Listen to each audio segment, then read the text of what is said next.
Welcome back. It has been more than a month now since devastating wildfires tore through Maui, the most destructive fire in more than 100 years in the U.S. Officials say that the number of missing people has dropped to 66, and residents will be able to return to the remains of their community soon. People on the Hawaiian island have been struggling to rebuild amid a mass layoff, significant drop in tourism. Since August, we've been staying in touch with a couple who lost nearly everything in the Maui wildfires. It's so hard to describe being out in the ocean, not knowing where you are, and then being on fire, not knowing where land is. At points, the current's pulling us out where we can't touch the ground.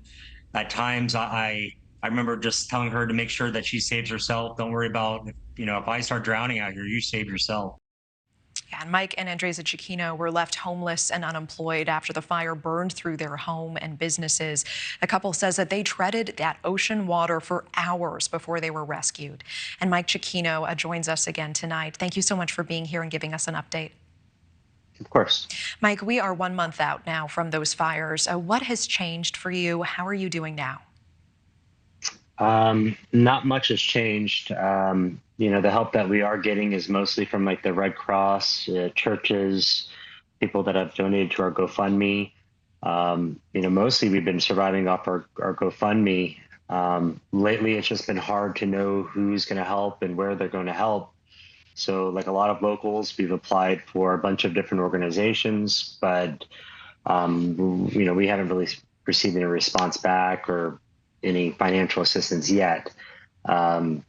FEMA, they have reached out. I filled out paperwork with them, but it sounds like more of a process. But thank goodness the Red Cross is here because they really stepped up in a lot of ways to help a lot of locals.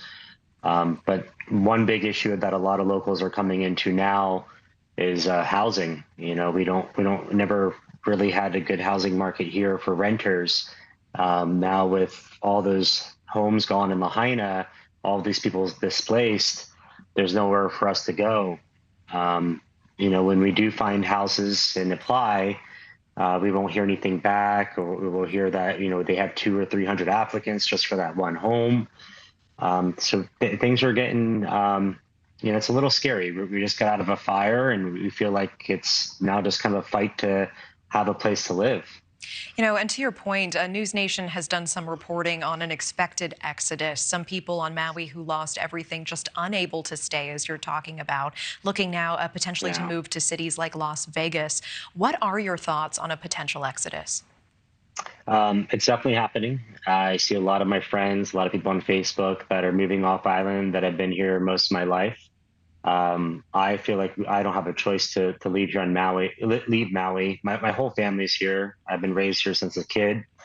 This is pretty much all I know. So I'm here to stay no matter what.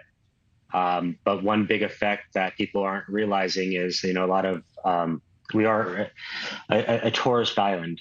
We survive off of tourism, a lot of us, and it kind of trickles down to a lot of people's jobs.